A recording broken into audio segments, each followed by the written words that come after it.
fait forcément l'effet waouh, le truc que personne ne fait. Et en fait, mais le contexte global, se dire chez nous, dans notre environnement, dans notre contexte, est-ce que c'est innovant ou pas? Avoir toujours un pas d'avance, pas rester sur ses acquis. Et se démarquer de la concurrence. Autre chose aussi. Ça a rendu accessible l'innovation dans l'entreprise à n'importe qui. Finalement, aujourd'hui, on peut être n'importe où au niveau de l'entreprise et on peut monter un projet et concevoir un nouveau service, un nouveau produit. Ça crée une culture de l'innovation dans l'entreprise. De ne pas tomber amoureux de nos idées. De ne pas tomber amoureux de son idée. On ne tombe pas amoureux de sa propre idée. Exactement, parce que quand on aime ou quand on croit en quelque chose, on peut s'emballer.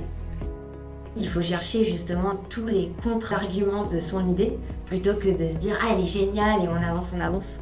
Et donc ça, c'est un point de la méthode qui est super intéressant pour éviter de perdre du temps. Et qu'on puisse avancer en fait en confrontant les idées, en se challengeant au quotidien. Donc voilà, c'est la méthode qui s'intègre plutôt bien, je trouve, à la culture. Moi, je dirais que la méthode parcours, elle est un peu déstabilisante au début. Frustrant de se dire mais pourquoi il nous repose ces questions-là, Ouais. pourquoi il nous dit ça. Du coup, on se posait Mais des des questions, problèmes de contrôle. mais par contre, on continue quand même parce qu'on était parti là-dessus, donc on continue.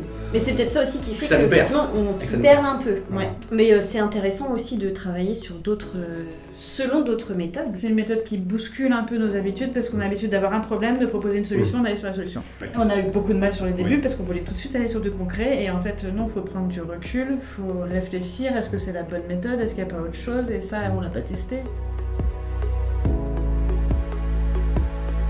Parfois, on veut partir sur des projets où on a envie de plein de choses et on va loin et on part loin et en fait il faut savoir ça se nous a canalisé, recentrer, en ça fait. nous a canalisé et les balises nous ont vraiment permis de nous dire faut mieux tendre vers ça ou ça. Je pense qu'on peut travailler un sujet vraiment en faisant un focus avec la méthode parcours et sans s'éparpiller parce qu'on a souvent tendance lors de réunions partir un peu dans tous les sens et vraiment ça cadre le discours, on avance, on a 45 minutes pour avancer sur un sujet avec une méthode et quand on déroule le tout, logiquement on aboutit à quelque chose.